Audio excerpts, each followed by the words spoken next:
Hindi mo naman siguro mamimiss si Neil, no? No. Pero abangan ko yung pagbabalik niya. Dahil ngayong araw ay uumpisahan na naming libutin ang buong Luzon at dito kami sa Metro Manila mag-uumpisa. Buti na nga lang, merong libreng sakay ang Quezon City. At nakasakay din kami ng truck na dediretso ng Bulacan. Pagkadating namin sa Bukawi, Bulacan ay pumasok na muna kami sa isang kainan kasi nagugutom na kami at nag-order na kami kasi meron namang nagbigay sa amin ng pambili ng pagkain. Pero sa hindi namin inaasahan, nakilala namin si Ma'am Distin. Nilibre niya na kami ng pagkain. Kaya maraming salamat kay Ma'am Distin. Tara, lakbay na ulit. So, dito nga kami ngayon sa Bulacan. Bulacan, guys. Then, iikot muna namin, punta kami ng Philippine Arena. Yes! Let's go. Ngunit bago kami makarating sa Philippine Arena ay dumaan muna kami sa simbahan para magpasalamat sa blessing na dumarating sa amin araw-araw sa paglalakbay namin na to. At pagkatapos naming magsimba ay nakilala namin si Nanay na taga Samar din at nakalimutan namin kung ano ang kanyang pangalan. At dito meron kaming nasakyan na bus papuntang Philippine Arena. Maraming salamat kay Agustin. Gabi, marami kayo nandyan sa loob niyan. Oo. Antayin mo magabi. Pwede palang pumasok dyan? Oh!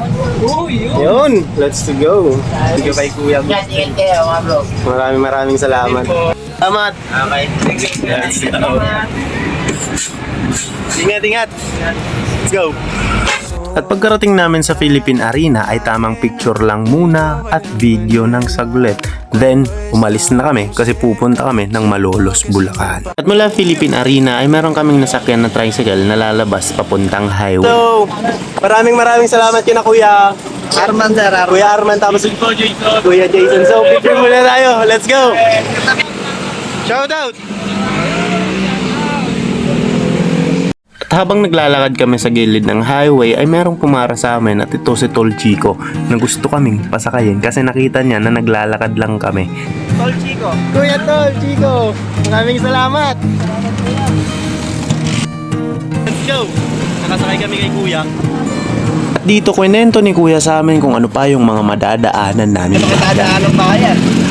Malolos, Kalumpit, Abalit, Santo Tomas, San Fernando, Angeles, Mamalacan. Maraming salamat. Ingat sa biyahe! Chat na lang tayo. Sige. Thank you.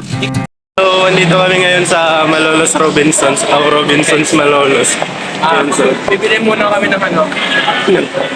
wala kami pambili guys. Let's go.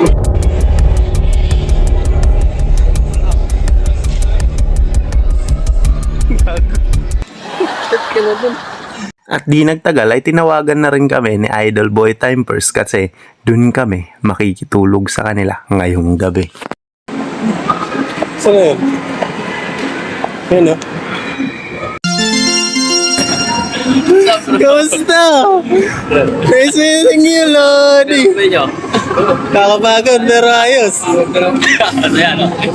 Adventure ah. Grabe. Kamusta? Ayos lang. Kamusta buhay natin? Ano? Kumain na kayo.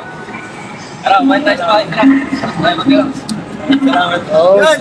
Okay, tama. Grabe! Guys, it's been 4 na taon bago kami nagkita ng idol ko dito sa Malolos.